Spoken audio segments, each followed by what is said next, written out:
Hello students, इस lecture में हम लोग डिस्कस करेंगे रूबी लेज़र के बारे में। ठीक है कि रूबी लेज़र क्या होता है। ठीक है, तो रूबी लेज़र के बारे में जैसा कि हम लोगों ने जब हम लोग पढ़ रहे थे बेसिक ऑफ लेज़र्स। ठीक है, तो लेज़र के बारे में जब हम बेसिक जानकारी ले रहे थे तब हमने बताया था कि जो पहला लेज़र हमें प्राप्त हुआ था, यानी कि जो पहला लेज़र इन्वेंट हुआ था सर्वप्रथम, वो कौन सा था? Ruby laser. ठीक है, और ये किसके द्वारा इसकी डिस्कवरी की गई थी, यानी कि खोज की गई थी या इन्वेंट किया गया था? वो साइंटिस्ट थे कौन? TH. Memon.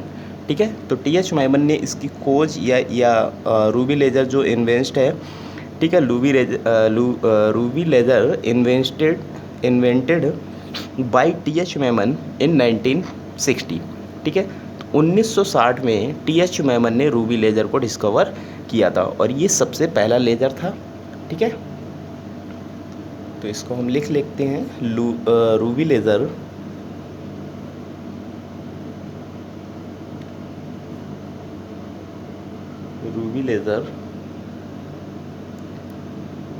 Invent by T H. Maiman. T H. Maiman. ठीक है, किसके द्वारा खोजा गया था? टी.एच. मैमन के द्वारा इन 1960। कौन सी सन में? 1960 में। तो सबसे पहले हमें जो लेज़र प्राप्त हुआ वो कब हुआ था? 1960 में। और वो कौन सा लेज़र था? Ruby laser. ठीक है, तो इसको और भी कई नामों से बुलाया जाता है। कई नामों से मतलब इसको कई नाम है इसके, जैसे कि रूबी लेज़र को ही हम लोग सॉलिड स्टेट लेज़र भी बोलते हैं। ये कैसा लेज़र है? सॉलिड स्टेट लेज़र है। और इसी को हम लोग पल्स लेज़र भी बोलते हैं। कैसा लेज़र है? Pulse laser. ठीक है, तो इसको अगर हम बात करें तो क्या बोलते हैं? It is a solid state laser. ठीक है, कौन सा लेज़र हो गया? Solid state laser. ठीक है, अच्छा, अब इसके अंदर हम लोग जो डायग्राम यहाँ पे बना हुआ दिखाई दे रहा है, तो इसके डायग्राम के बारे में हम लोग समझते हैं। ठीक है, ये क्या है, या फिर हम इसको एक और नाम से भी जानते हैं, देयर इज़ या it is a 3 state laser. It is a 3 state laser. 3 state laser का मतलब हम लोग अभी इसकी जब वर्किंग समझेंगे तब समझ में आएगा कि 3 स्टेट लेज़र क्यों कहा जाता है इसको। क्लियर है यहाँ तक? ठीक है, तो हम लोग सबसे पहले इसको डायग्राम को समझ लेते हैं, जो रूबी लेज़र का डायग्राम है। ठीक है, तो ये जो है इसके अंदर एक आपको दिखाई दे रही होगी, ये क्या है? इसको हम लोग बोलते हैं क्या? Ruby rod. ये क्या है? रूबी रॉड है एक। रूबी रॉड जिसकी लेंथ लगभग 10 सेंटीमीटर और इसका डायमीटर जो है 1 सेंटीमीटर रखा जाता है। इसकी जो लेंथ हो गई वो कितनी? 10 सेंटीमीटर, और इसका जो डायमीटर है वो लगभग कितना रखा जाता है? 1 सेंटीमीटर। ठीक, इस रूबी रॉड के अंदर एक ये सिरा है। ठीक है, इसको हम लोग बोलते हैं परफेक्टली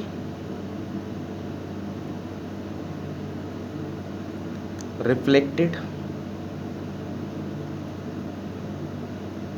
एंड।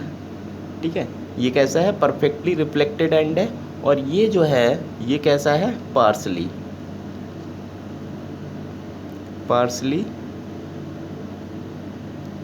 Reflected end. ठीक है, तो एक ये कौन सा सिरा हो गया रूबी रॉड का? परफेक्टली रिफ्लेक्टेड एंड हो गया, और दूसरा कैसा हो गया? पार्सली रिफ्लेक्टेड एंड हो गया। इसके ऊपर आप लोग देख रहे होंगे कि ये जो है इस तरीके से कुछ इसके ऊपर वायर लपेटा गया है।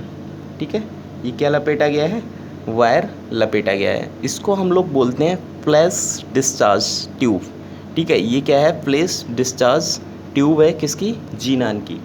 ठीक है, तो इसको हम अगर कहें तो इसको नाम दे देते हैं। ठीक है, ये क्या है? फ्लैश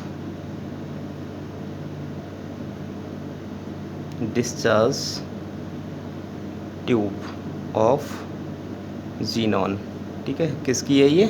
जीनान की। ठीक है, जीनॉन की है फ्लैश डिस्चार्ज ट्यूब, जिसको इस रूबी रॉड के अंदर लपेट दिया गया है।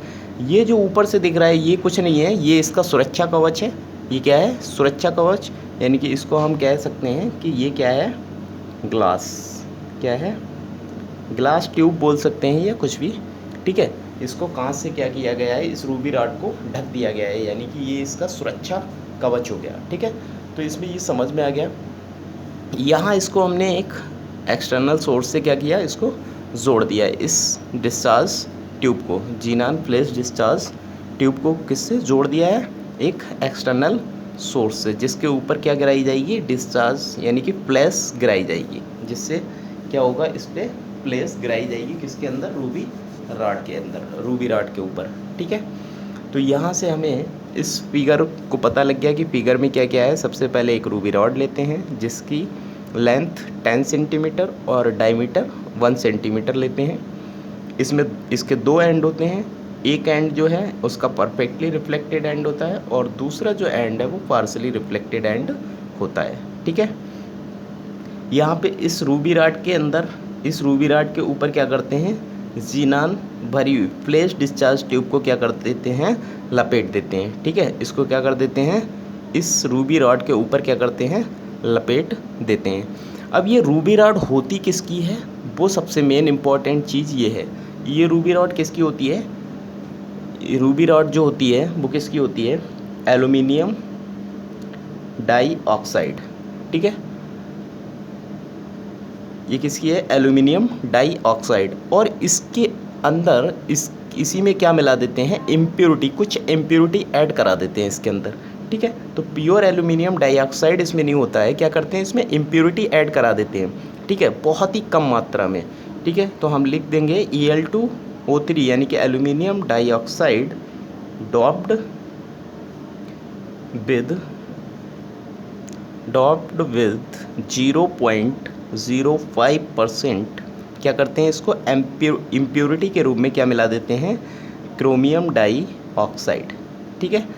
क्रोमियम डाइऑक्साइड क्या करते हैं, इसमें इम्प्योरिटी के रूप में मिला देते हैं।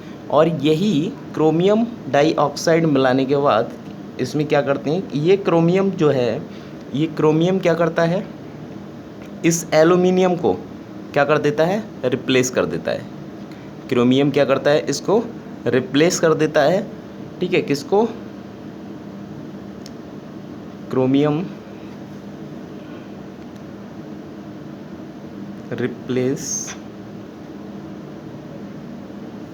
रिप्लेस्ड दी एल्युमिनियम एटम, ठीक है।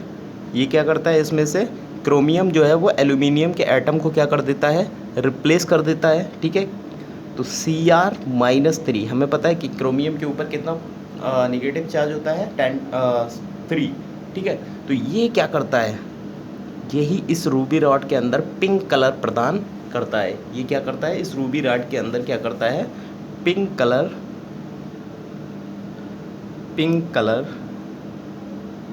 देता है, ठीक है।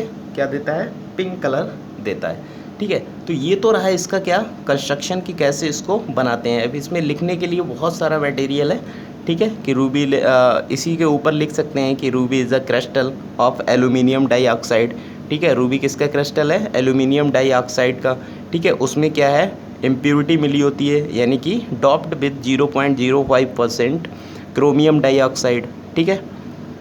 इसी तरह से एल्युमिनियम एटम को कौन रिप्लेस करता है, chromium atom. Aluminium atoms are replaced by chromium ion, ठीक है। Impurity Cr3- gives pink colour, ठीक है। तो क्या करता है, Cr3- पिंक कलर हमें देता है। अब इसमें हम लोग समझ लेते हैं कि इसकी वर्किंग कैसी है, ठीक है। वर्किंग यानी कि जैसा कि हमने ऊपर कहा है कि ये कैसा लेज़र है, 3 स्टेट लेज़र है, ठीक है, 3 स्टेट लेज़र है। तो जैसे कि 3 स्टेट हमने बना दी, एक स्टेट ये हो गई, दूसरी स्टेट ये हो गई और तीसरी स्टेट ये हो गई, ठीक है। ये 3 स्टेट हैं। यहाँ पे इसको हमने कह दिया ये क्या है, E1 स्टेट। ये कौन सी हो गई, E3 स्टेट, और ये हो गई E2 स्टेट, ठीक है। अब आपको समझ में आ रहा होगा, ये जो स्टेट है ये तो हमारी कौन सी हो गई, E1 स्टेट, और ये हो गई, इसको E2 कह दो तब ज़्यादा समझ में आएगा, E2, और इसको कह दो E3, ठीक है। तो E2 और E1 मतलब ग्राउंड स्टेट और एक्साइटेड स्टेट। तो ये कौन सी हो गई हमारी, ग्राउंड स्टेट, और ये कौन सी हो गई, एक्साइटेड स्टेट, यानी कि मूल अवस्था, और ये उत्तेजित अवस्था। ये वाली जो अवस्था है ये इसके बीच की अवस्था है। ये कौन सी है, इसके बीच की अवस्था है, ठीक है, मेटा स्टेबल स्टेट, ठीक है। ये कौन सी स्टेट है, Meta stable state, Meta stable state, ठीक है। तो अब देखो क्या होता है, ठीक है, ये एनर्जी लेवल डायग्राम है इसका। क्या है ये, एनर्जी लेवल डायग्राम,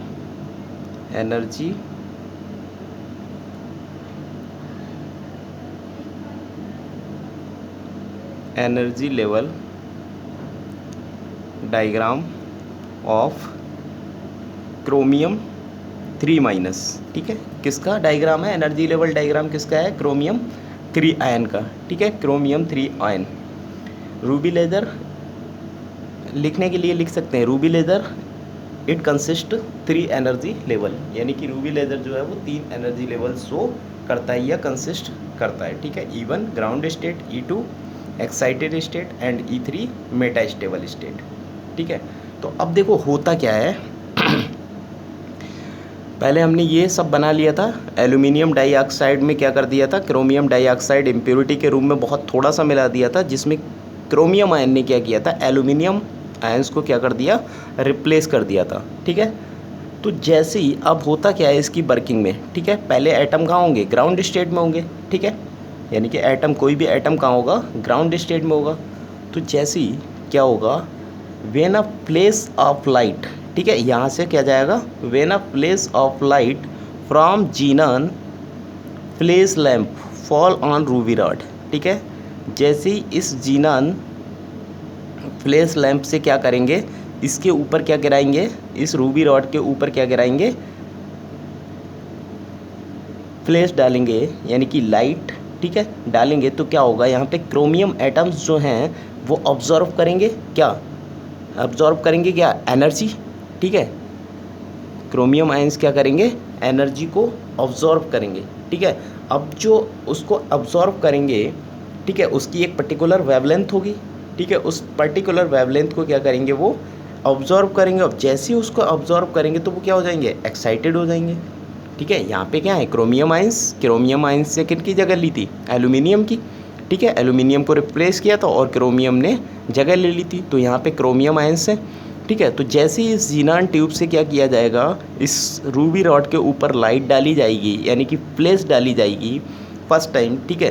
तो वैसे ही क्या होंगे, यहाँ के कुछ क्रोमियम आयंस जो हैं वो क्या होंगे, एक्साइटेड हो जाएंगे, और एक्साइटेड होके क्या करेंगे वो, ठीक है, यहाँ ऐसे क्या करेंगे, ये इधर से इधर मूव करने लगेंगे। अब देखो यहाँ पे हमने कहा था कि जो रूबी रॉड का ये वाला एंड है, ये कैसा है, परफेक्टली रिफ्लेक्टेड एंड, कैसा एंड है, परफेक्टली रिफ्लेक्टेड एंड, यानी कि जो एक्साइटेड क्रोमियम आयंस होंगे वो ऐसे जाके इससे टकराएंगे और ये क्या करेगा, रिफ्लेक्ट कर देगा, ठीक।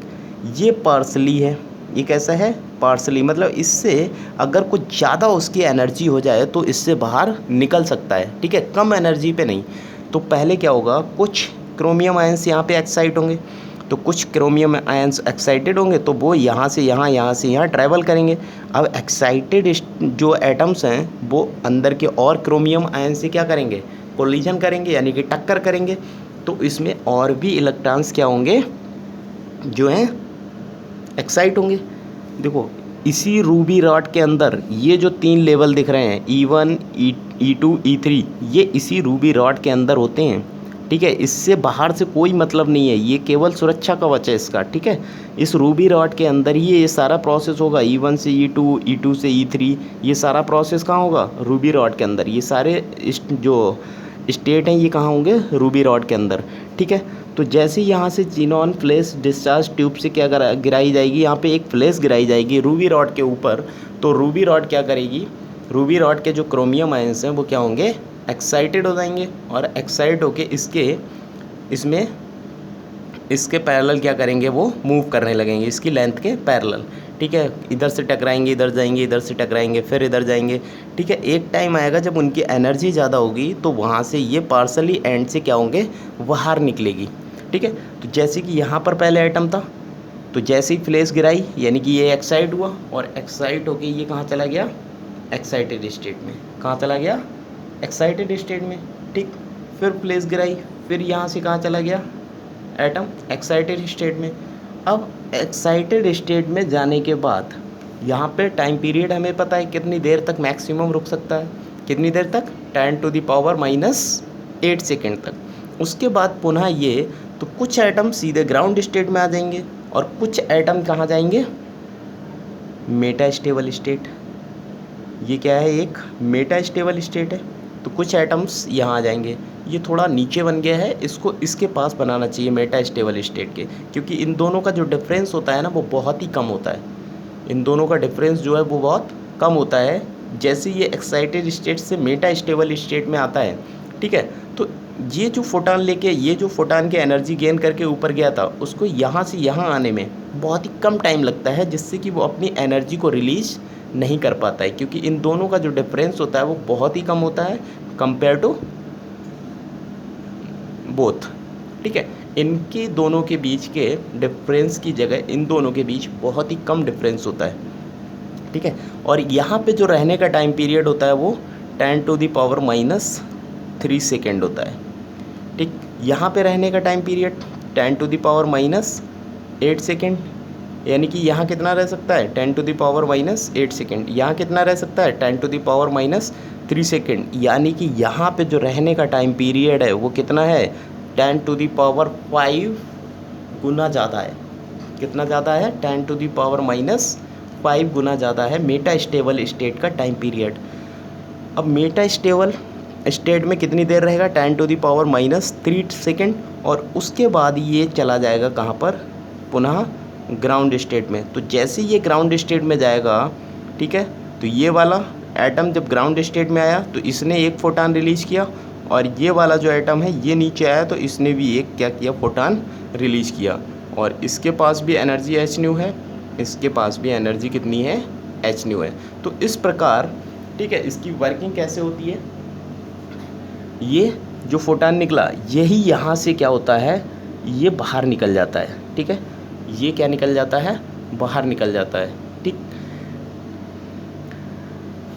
तो ये प्रोसेस कैसे होता है, इस प्रोसेस के बारे में हम लोगों ने समझ लिया कैसे होता है प्रोसेस। कि मान लो एक रूबी रॉड ले लिया, फिर से दोबारा से रिपीट करते हैं। एक रूबी रॉड ली, उस रूबी रॉड, वो रूबी रॉड कैसी है, ठीक है, एल्यूमिनियम डाइऑक्साइड की है। उस एल्यूमिनियम डाइऑक्साइड में हमने इम्प्योरिटी के रूप में बहुत ही कम मात्रा में क्या मिला दिया, क्रोमियम डाइऑक्साइड, यानी कि Cr2O3, ठीक। Cr2O3 मिलाने से उस Cr2 ने क्या किया, एल्यूमिनियम डाइऑक्साइड के एटम्स को रिप्लेस कर दिया और उनकी जगह खुद ले ली, ठीक है। तो अब इम्प्योरिटी मिलाने के बाद यहाँ से एल्यूमिनियम डाइऑक्साइड को रिप्लेस कर दिया क्रोमियम आयन ने, तो यहाँ पे क्या बचा, क्रोमियम एटम्स, क्रोमियम आयन, ठीक। अब वो क्रोमियम आयन, ये फ्लैश डिस्चार्ज ट्यूब है जिसके अंदर जीनॉन गैस भरी रहती है, ठीक है। इस जीनॉन के through, xenon flash discharge tube के थ्रू क्या किया, इस रूबी रॉड के ऊपर एक क्या गिराई, फ्लैश गिराई। इस फ्लैश को गिराने से यहाँ के जो क्रोमियम आयंस थे, ठीक है, वो क्रोमियम आयंस क्या हुए, एक्साइटेड हो गए। और क्रोमियम आयंस एक्साइटेड हुए तो एक्साइटेड होके वो क्या हुए, इस पार्शली रिफ्लेक्टर और परफेक्टली रिफ्लेक्टेड एंड से बार बार इधर उधर इस लेंथ के पैरेलल मूव करते हुए टकराते रहे, ठीक। टकराने के दौरान फिर इस पर एक फ्लैश चार्ज आई होगी, क्योंकि ये कंटिन्यूअस प्रोसेस तो चलता रहेगा। पहले एक फ्लैश गिरी, फिर दूसरी फ्लैश गिराई, फिर तीसरी फ्लैश गिराई, इस तरीके से, ठीक है। तो यहाँ से जैसे ही यहाँ पर जब एनर्जी ज़्यादा हो जाती है किसकी, एक्साइटेड क्रोमियम आयंस की, उसी टाइम पे ये क्या करते हैं, पार्शली रिफ्लेक्टेड एंड से पल्स बाहर निकल जाती है, ठीक है। तो यही क्या है, ये लेज़र बीम प्राप्त हो जाती है, ठीक है। इस तरीके से ये लेज़र लाइट या लेज़र बीम हमें क्या होती है, प्राप्त होती है। और इसकी वर्किंग कैसे होती है, जो हमने यहाँ से 3 स्टेट लेज़र से समझ ली, ठीक है। तो रूबी लेज़र क्या है, 3 स्टेट लेज़र। आपका पेपर जो है इस बार ऑब्जेक्टिव टाइप होने वाला है, तो ऑब्जेक्टिव टाइप होने की वजह से हमें कुछ चीज़ें याद रखनी है। जैसे मान लो कि सबसे पहले हमें याद करना है कि सबसे पहले कौन सा लेज़र डिस्कवर किया गया था, तो कौन सा, रूबी लेज़र। किसके द्वारा किया गया था, तो टी.एच. मैमन के द्वारा, ठीक। कब किया गया था, 1960 में, ठीक है। तो इस तरीके से आप थ्योरी पढ़ेंगे पूरी, तो आपको ऑब्जेक्टिव तो वैसे ही तैयार हो जाएंगे, ठीक है। तो रूबी लेज़र जैसे कि अब आ जाए कि कौन सा लेज़र जो है सॉलिड स्टेट लेज़र होता है, तो मैं कई सारे लेज़र दे रखे होंगे, Ruby laser, helium neon laser, carbon dioxide laser, ठीक है, सेमीकंडक्टर लेज़र। इनमें से आपको बताना होगा कि कौन सा लेज़र ऐसा है जो सॉलिड स्टेट लेज़र होता है, तो कौन सा लेज़र है, रूबी लेज़र, ठीक है। इसी तरह से रूबी लेज़र में रूबी रॉड जो है वो किसकी बनी होती है, तो aluminium dioxide with impurity chromium dioxide की, ठीक है। इसकी लेंथ कितनी रखी जाती है, 10 सेंटीमीटर। इसका डायमीटर कितना होता है, 1 सेंटीमीटर, ठीक है। ये कितनी स्टेट लेज़र है, 3 स्टेट लेज़र है। तो इस तरीके से आपको ये सब थ्योरी आपको जब याद होगी तो आपको प्रॉब्लम नहीं होगी अपना ऑब्जेक्ट, जो भी आपका ऑप्शन सही होगा उसको पहचानने में, ठीक है। इसी तरीके से जैसे ऑब्जॉर्प्शन और स्टिमुलेटेड और स्पॉन्टेनियस की कंडीशन में अगर पूछ ले तो ठीक है, तो यहाँ पे हमें ये भी याद रखना है कि एक्साइटेड स्टेट में रहने का जो टाइम पीरियड होता है वो कितना होता है, 10⁻⁻8 सेकेंड। और मेटा स्टेबल स्टेट में रहने का जो टाइम पीरियड होता है वो कितना होता है, 10⁻³ सेकेंड। दूसरा यहाँ पे एक और ख़ास बात कि एक्साइटेड स्टेट से जब कोई एटम मेटा स्टेबल स्टेट में जाता है, उस कंडीशन में किसी भी तरह की एनर्जी को रिलीज़ नहीं करता है, किसी भी एनर्जी के फोटान को वो रिलीज़ नहीं करता है, ठीक है। जैसे ही वो मेटा स्टेबल स्टेट से कहाँ जाता है, ग्राउंड स्टेट में, उस टाइम पे ये अपने फोटान को, जिस फोटान की एनर्जी लेके गया था उसी एनर्जी के फोटान को क्या कर देता है, रिलीज़ कर देता है। क्लियर है यहाँ तक। इसके आगे हम लोग नेक्स्ट वीडियो में या नेक्स्ट लेक्चर में हम लोग बात करेंगे किसकी, हीलियम नियॉन लेज़र की।